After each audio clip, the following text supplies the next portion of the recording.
RMC, Estelle Midi.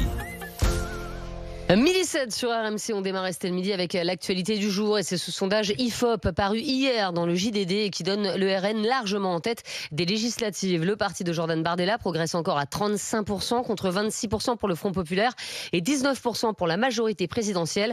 Le RN, Rémi, qui poursuit sur sa lancée des européennes. Ouais, tu l'as dit, le RN toujours largement en tête selon ces différents sondages. Ils se suivent et ils se ressemblent tous.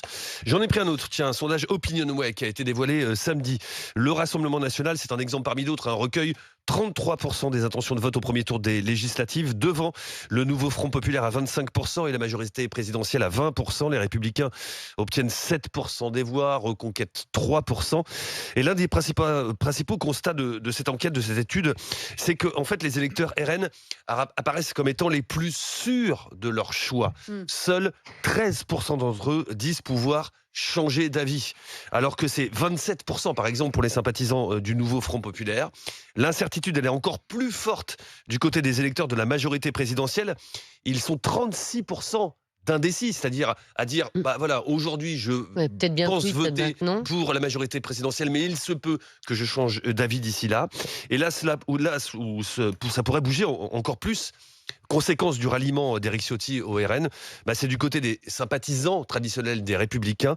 67% de ceux qui pensent voter les Républicains disent encore pouvoir changer d'avis et de vote au dernier moment.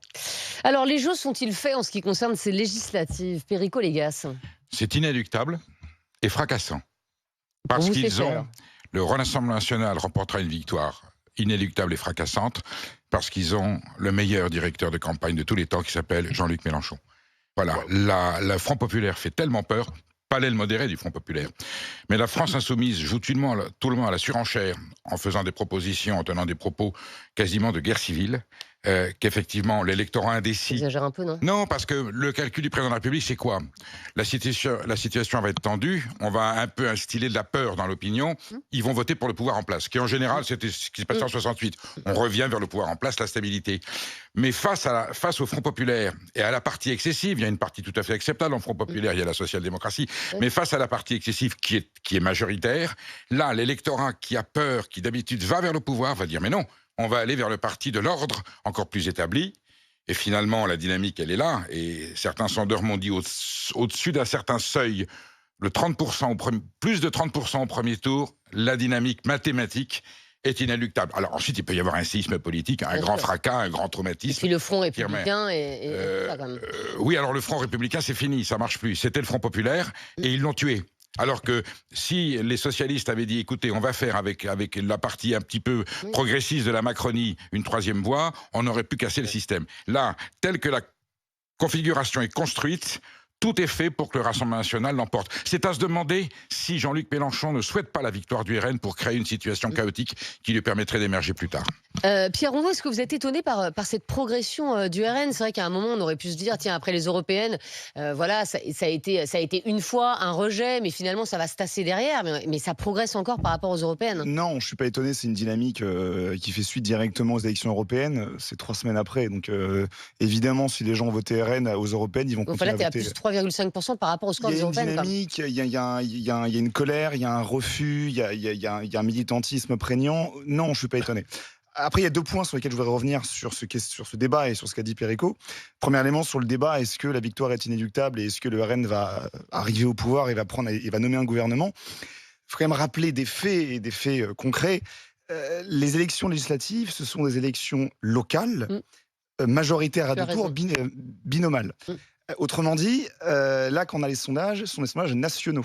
Et d'ailleurs, je suis allé voir dans l'histoire récente, depuis le début des années 2000, aucun, je vais parler à des sondeurs, Perico, aucun sondage de législative n'a montré, avec une marge d'erreur faible, ce qui est devenu l'Assemblée nationale après les élections. On aura Bernard Sananès, d'ailleurs, le directeur de local, sondage, est là c'est dans par un instant. circonscription. Les sondages ne sont pas par circonscription, donc bien évidemment, même si tu as 30% de votants RN au premier tour, au second tour, si tu as 30% RN, tu as 70% dans l'opposition. Donc ça ne veut rien dire sur les 30% aujourd'hui au premier tour, c'est-à-dire 70% ils sont opposés. Non. Mais ce que te dit Perico, c'est qu'au deuxième tour, le Front populaire peut faire peur. Tu as une division des voix, et le deuxième élément, c'est, là je vais directement montrer du doigt et désigner Perico Légas, place. Est-ce que Jean-Luc Mélenchon vous fait peur? Est-ce que vous avez des affiches de lui dans votre chambre avec des fléchettes et vous lui envoyez tous les jours? Il a dit sur tous les plateaux qu'il ne serait pas candidat au poste de Premier ministre. Il a dit sur tous les plateaux qu'il se retirerait progressivement de l'appareil politique du Front Populaire, qu'il laissait faire ses lieutenants, qu'il laissait faire cette union de la gauche. Jean-Luc Mélenchon, arrêtez de croire que c'est un problème. Jean-Luc Mélenchon se retire. Manifestement, il y avait Alexis Corbière. Il y avait Alexis Corbière qui était sur ce même plateau il y a 5 minutes qui a dit que c'était un problème. Donc à un moment, peut-être, très certainement. Et Alexis Corbière, ça a été un très proche de Mélenchon. Alexis Corbière est un frondeur qui n'a pas été maintenu par LFI. Oui, en fait, qui connaît bien Jean-Luc Mélenchon. Oui, mais qui peut aussi avoir une certaine aversion contre lui. Et deuxième élément, si tu passes l'appareil politique LFI, dimanche dernier sur BFM, c'était Emmanuel Bompard. Jean-Luc Mélenchon se retire.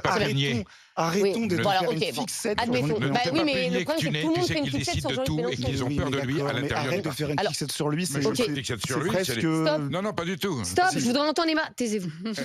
Emma, est-ce que le fait que le RN monte, c'est aussi la preuve que finalement ces manifestations anti-RN qu'on voit depuis quelques jours n'ont pas d'effet finalement? Non, c'est la preuve de rien du tout. C'est la preuve que le RN est un trou noir qui absorbe tous les mécontents et peut-être aussi et notamment les déçus du macronisme. Mais alors moi, je crois au sursaut. Hein, vraiment, je suis peut-être idéaliste. Et de qui je crois au sursaut des autres, de ceux qui sont contre le RN. Non, mais de ceux qui sont contre le RN.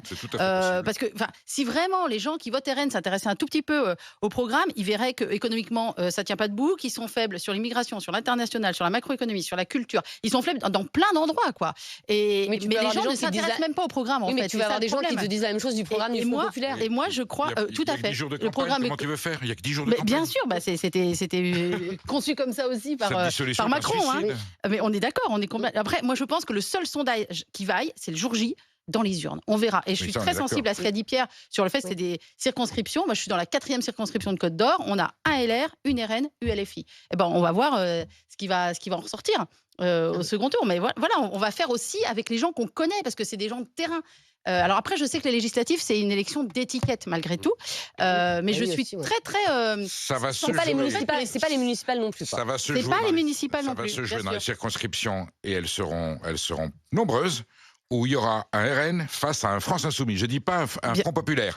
Quand on aura vraiment un mélenchoniste face au RN, là, vous avez une partie de l'électorat modéré, y compris qui aurait voté Macron au premier tour, enfin pas un candidat de la Macronie, qui entre le diable et l'enfer. Et tu vois, par rapport aux manifs, parce que je t'ai pas répondu sur les manifs. Je t'ai pas répondu sur les manifs. Là, il y en a une ce week-end. Exactement. Il y a quand même du monde. Bien et puis sûr. nous, je l'avais déjà raconté la semaine dernière sur ce plateau, on est 140 associations féministes, ONG et syndicats à organiser une énorme manif dimanche prochain, le 23, pour que tous les candidats puissent prendre dans leur programme en compte les droits des femmes. Mais c'est aussi une manif anti-RN, on va pas se mentir, parce que le RN est absolument pas du côté des femmes, et du côté des droits des femmes et du côté des droits des victimes. Donc c'est pas fini les manifs en fait. Il y en a qui arrivent, et celle du 23, elle va être énorme, et on va faire du bruit parce que c'est une manif avec des sifflets. Très bien. Ah mon Dieu. Oui. Venez nombreux. Dommage pour ceux qui habitent juste au-dessus. Ah bah oui.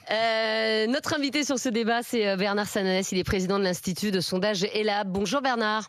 Bonjour Estelle Denis, votre débat est animé comme toujours. Oui, exactement Bernard. Mais alors c'est vrai que là on se pose beaucoup de questions sur les sondages et moi personnellement je suis étonnée de voir le RN qui monte encore dans les sondages par rapport à ce que c'était aux élections européennes. Quelle est votre explication là-dessus? Est-ce que c'est parce que Reconquête se délite notamment? Alors d'abord, tous les sondages ne montrent pas une progression du RN, mais tous les sondages montrent en tout cas que le RN rééditerait son score à minima. Et certains, effectivement, indiquent qu'il pourrait faire plus. Pourquoi? Parce que les raisons de la colère qui alimentent et qui nourrissent le vote RN, je ne dis pas que ce n'est qu'un vote de colère, mais en tout cas, les raisons de la colère n'ont pas changé depuis 8 jours. Non. Les problèmes de pouvoir d'achat, de sécurité, d'immigration, d'accès aux soins, etc. n'ont pas disparu. Donc il faudrait être naïf pour penser d'ailleurs que les Français sont incohérents et qu'ils iraient se déjuger. Ça, c'est le premier point. Le deuxième point, en revanche, c'est que est-ce qu'il y a dans les abstentionnistes, est-ce qu'il y a dans les autres électorats des électeurs qui vont se dire bon finalement on n'a pas été voté aux européennes, mais pour le législatif c'est important et là on va y aller. Notamment dans le premier sondage que nous avons réalisé, et là pour BFM TV et RMC, on voyait que les électeurs de gauche et les électeurs de Renaissance étaient plus mobilisés qu'aux européennes. Donc ça c'est le deuxième point. Et puis il y a un troisième effet, sous réserve bien sûr de tout ce qui peut se passer en 13 jours de de campagne, parce que par rapport à une campagne qui dure d'habitude 1 mois, 2 mois ou 6 mois, oui. Là on vit la campagne en accéléré, donc c'est sûr que le film, il peut beaucoup bouger à plus d'images par seconde. Mais il y a une question qui est majeure, c'est est-ce que la peur du Rassemblement national va encore jouer? Dans une question qu'on a publiée hier avec vos confrères de BFM et de la Tribune dimanche, on voyait qu'un Français sur 2 se disait inquiet par la perspective d'accès au pouvoir du Rassemblement national. Oui. Alors 50%, 1 sur 2, on peut le prendre en la bouteille à moitié vide ou à moitié pleine, quoi. On peut considérer que c'est une relative victoire de la stratégie de dédiabolisation du RN. On peut aussi se dire que ces 50% qui sont inquiets, même s'ils ne se votent pas sur le même camp, et c'est ça qui les divise, parce que ce n'est pas front contre front, puisqu'il y a 3 blocs. Ces gens qui sont inquiets, peut-être qu'ils vont aller entre les 2 tours, Perico Légas parlait de l'entre-deux tours, qui va être évidemment décisif, qu'ils vont aller faire, non pas barrage au Rassemblement national, mais en tout cas faire un autre choix que le Rassemblement national. Moi, je ne crois pas à l'idée de barrage, et en tout cas, le barrage Front National se heurtera aussi à la question du barrage vis-à-vis du Front Populaire, parce qu'il y a des électeurs qui voudront faire barrage à Jean-Luc Mélenchon et à la perspective que la France Insoumise soit au pouvoir. Alors justement, c'est ma question, parce que c'est ce que disait Perico Légas tout à l'heure. Il parlait de la peur du RN, mais la peur aussi, allez, on va dire de Jean-Luc Mélenchon. C'est comme ça qu'il le disait en tout cas. Est-ce que dans votre sondage, quand vous avez dit, voilà, est-ce que le RN vous fait peur, est-ce que vous avez fait le même sondage avec le nouveau Front Populaire, par exemple? Non, mais on va le faire. C'était trop tôt pour le faire. On attendait les derniers événements, mais on va le faire évidemment, parce que c'est important. Alors cette peur, comment elle se manifeste? Ça peut être une peur sur les conséquences économiques. Et c'est sûr que la Macronie va beaucoup jouer là-dessus. Dans les gens qui sont le plus inquiets de cette perspective, il y a par exemple les cadres et les retraités. Les cadres et les retraités sont plus inquiets que la moyenne. Est-ce qu'ils peuvent revenir vers le vote macroniste? Et puis je note qu'il y a 30% de gens qui se diraient satisfaits de la victoire du RN. Ça correspond à peu près à l'intention de vote, pas de surprise. Mais il y a 20% de Français, un Français sur 5, qui se dit indifférent. Indifférent, ça veut dire quoi? Soit ils considèrent que, de toute façon, c'est un politique comme un autre, le RN, ça ne changera rien. Soit ils considèrent que même s'il n'est pas d'accord avec le RN, de toute façon, ils ne voient pas ça comme une catastrophe pour le pays. Donc ces 20% d'indifférents, il faut les suivre aussi. On va reposer la question dans les 2 semaines qui nous séparent de la campagne pour voir comment cette inquiétude évolue ou pas. C'est une des clés finalement. Est-ce que l'envie du changement sera plus forte que la peur du changement? Est-ce que l'envie du chamboule-tout sera plus important que la peur du changement? Ça, c'est un des déterminants du scrutin. Et on va suivre ça, bien sûr, tous les jours qui viennent. Et puis, et vos nouveaux sondages, bien sûr. Vous avez le droit de sonder jusqu'à quand, Bernard Sananès? Jusqu'à le vendredi soir, veille d'élection, ça doit être le 28 ou le 29 28 minuit. Eh bien, on continue à suivre ça avec beaucoup d'attention, et merci beaucoup pour toutes ces explications. Et vous êtes très nombreux à nous appeler au 32-16 pour réagir. Il y a Mehdi, notamment, qui nous appelle, Mehdi de Morcourt, dans les Yvelines. Bonjour Mehdi. Bonjour Estelle, bonjour à tous, merci bonjour. de me recevoir. Et merci beaucoup d'être avec nous. Mehdi, vous allez voter le 30 juin? Je n'ai pas loupé une seule élection depuis que j'ai commencé à voter à 18 ans. C'est pas le cas de tout mon entourage. Il y a par exemple ma femme qui est désespérée et ne se reconnaît dans personne. Et pour moi, franchement, je vous pose une question. Est-ce que c'est nouveau, le scénario là? Depuis que j'ai commencé à voter, ça a toujours été comme ça. Il y a toujours le RN à 35% législatif, c'est nouveau, je vous assure, Mehdi. Oui, mais au dernier sondage, c'était jusqu'à 28%. Il y a une abstention totalement dingue qui fait que on a l'impression là, c'est moins le cas. Ils sont hauts, c'est moins le cas. 60, effectivement, il y a un changement qui se fait. Même nous, quand on discute avec des gens, il y a des formes de souplesse. Moi, jamais de ma vie, j'aurais pu un jour imaginer mettre un bulletin pour le RN ou le Front National. Et d'ailleurs, je ne le ferai pas. Néanmoins, j'ai des amis avec qui je discute, qui sont dans cette écriture-là, qui me disent qu'ils vont le faire. Et ils m'expliquent pourquoi. C'est que, mine de rien, ça fait 25 ans, 40 ans qu'ils votent, il n'y a rien qui change. Ils sont on les a pas essayés, quoi. Il n'y a personne qui leur parle. Et le RN, moi je vais continuer de dire le Front National, parce qu'en vrai, ils peuvent s'appeler comme ils veulent, c'est toujours la même essence. Tout à fait. En vérité, ce sont toujours les mêmes idées, avec une forme de réécriture. Et ça va parler à des CSP+, mais ça ne parle pas aux communs des mortels et à monsieur, madame, tout le monde. Hein. Et c'est là où les restes des politiques, ils ont totalement décroché. Ils ne veulent pas leur parler. Et ils essayent. Ils n'y arrivent pas. Ils ont déconnecté de la réalité depuis 17 ou 20 ans. C'est trop facile d'arriver maintenant. Il faut faire le barrage, etc. Et de l'autre côté, on a monsieur Mélenchon, là. Je suis désolé, qui est un plébin. Moi, il me fait flipper encore plus que le reste. Parce que lui, désolé, mais il me parle encore moins que les autres. Hein. Et pourtant, Oui, mais après, comme disait Pierre, Jean-Luc Mélenchon, il sera pas Premier ministre. Voilà, là, c'est une. Alors, c'est pas qu'il a pas envie. Hein. Là, on peut être sûr d'une chose, c'est qu'il a très envie. Mais personne n'a envie autour de lui. Donc, à un moment, oui, on peut pas être seul contre tous non plus. Ouais, Donc, il ne sera pas Premier ministre. Il ne sera pas Premier ministre. Et je suis pas sûr qu'aujourd'hui, le nouveau Front Populaire ait très envie de le voir en campagne. Vous voyez, je pense qu'ils ont bien compris que c'était aussi un repoussoir. Hein. C'est quand même le maintenant, patron. des gens comme eux, voilà, ça reste le patron. Et on a, on va dire, des modérés qui sont un petit peu autour et qui vont éteindre l'incendie. Non, mais vous ne inquiétez pas, on sera là pour surveiller. Mais en vérité, c'est quand même un grand personnage politique de paysage français, qu'on le veuille ou pas, et qu'on n'adhère ou pas à ses idées. Ah bah bien sûr. Coup, ils sont un peu tous là en train de se jouer la balle. Et le fait est qu'au milieu, il n'y a pas un milieu fort. Et là où avant, c'était incarné. On aimait, on n'aimait pas. Voilà, il y avait des gens modérés qui avaient des vraies propositions. Et aujourd'hui, la seule proposition, c'est il faut barrer les extrêmes. C'est pas une réponse pour le peuple, en fait. Il faut que les gens l'entendent. J'entends. Mais merci beaucoup, Mehdi, en tout cas, d'avoir été avec nous. Merci pour ce coup de gueule. On va du côté de Dijon. Ça va faire plaisir à Emma. Ben oui. Avec Sébastien. Bonjour, Sébastien. Bonjour. Et merci beaucoup d'être avec nous. Sébastien, est-ce que pour vous les jeux sont faits? Est-ce que la victoire du RN, c'est inéluctable? Ça y est, c'est fait? Non, ça va pas être évident pour la simple et bonne raison, c'est qu'il y a beaucoup d'énergie qui est déployée pour contrer le RN. Les syndicats de juges, les syndicats tout court. Les gens dans l'opposition qui disent ah ben non, surtout pas au grand jamais le RN parce que c'est des fachos, c'est des racistes. Mais en fait, le problème, apparemment, ça marche pas, quoi. Ça marche pas. Ce discours-là ne marche plus. Et aujourd'hui, les gens en ont marre. En fait, ils ont peur. Beaucoup de gens ont peur de la suite. Et quand on voit Mélenchon en face, on se dit, ben, on a encore plus peur. Et quand j'entends derrière vous que... Mais Mélenchon ne sera pas en face, en fait. Ouais, il ne sera pas en face, en fait. Il tire les ficelles. Il est le chef pour de la gauche aujourd'hui. Pour l'instant, non. Il est le leader du Front Populaire. Demain, s'ils sont au pouvoir, qu'est-ce qui nous dit aujourd'hui que ce ne sera pas lui Premier ministre? Le temps ne joue pas tout à fait en sa faveur, vous voyez, Sébastien. Mais on n'est pas sur... C'est pas Gabriel Attal ou Jordan Bardella, vous voyez. Moi, je me souviendrai toujours de La République, c'est moi. Ça, c'est une image qui m'avait marqué. Oui. Cet homme-là n'a peur de rien. Absolument de rien. Mais en tout cas, là, normalement, je veux dire, il ne sera pas Premier ministre. Mais ce qui est assez fou, et c'est marrant ce que disait Perico au début, c'est qu'il cristallise l'image en fait, du nouveau Front Populaire et que, en fait, finalement, ils ont beau faire, même les PS modérés, eh ben, ils n'arrivent pas à s'affranchir de cette image-là. Je vois Pierre Rondeau qui est atterré parce qu'on a eu le débat il y a une demi-heure dans le couloir. Le maquillage tout à l'heure, ça faillitait. Mais je n'ai pas fixé. Il est le patron. Pas toi, mais beaucoup d'autres. Tout le monde en parle. Tous les auditeurs pensent ça, en tout cas. De Garrido rendez-vous et de Corbière. Il a eu la tête de Garrido uniquement parce qu'ils l'ont critiqué. Dans l'appareil du parti. C'est l'image qu'il renvoie, tu le vois bien avec tous ceux qui nous appellent. Par exemple, hier, sur BFM Politique, c'était Emmanuel Bompard l'invité. C'était pas Jean-Luc Mélenchon. Mais ça, tout le monde s'en fout. Non, mais d'accord, mais dans le sens celui qui apporte. Mais tout le monde s'en fiche, Pierre. Du tout, il décide de tout. Tout le monde s'en fiche peut-être, mais je rappelle un fait. Aujourd'hui, dans la dynamique de campagne, Jean-Luc Mélenchon se met de côté. Oui, mais tout le monde ne voit. Oui, mais on ne voit pas que lui. Il se met en retrait.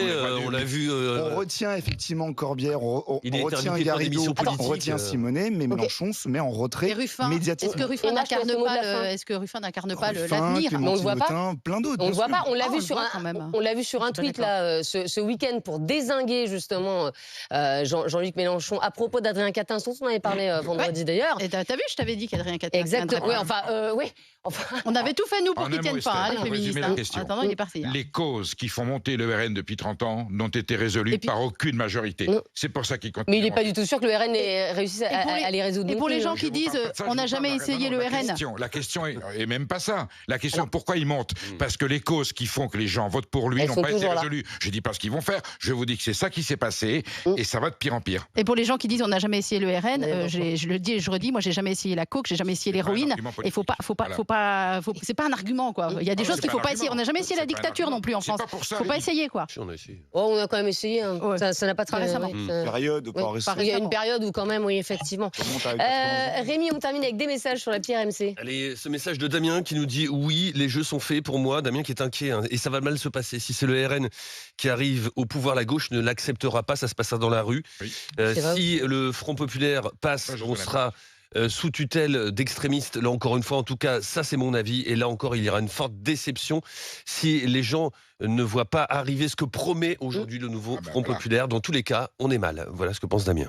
Alors, on a fait un sondage, en tout cas sur cette question. La victoire du RN est-elle inéluctable ? Et c'est oui pour une forte majorité de ceux qui sont prononcés sur nos réseaux sociaux. Ils sont 67% à estimer que oui, c'est inéluctable, cette victoire du RN.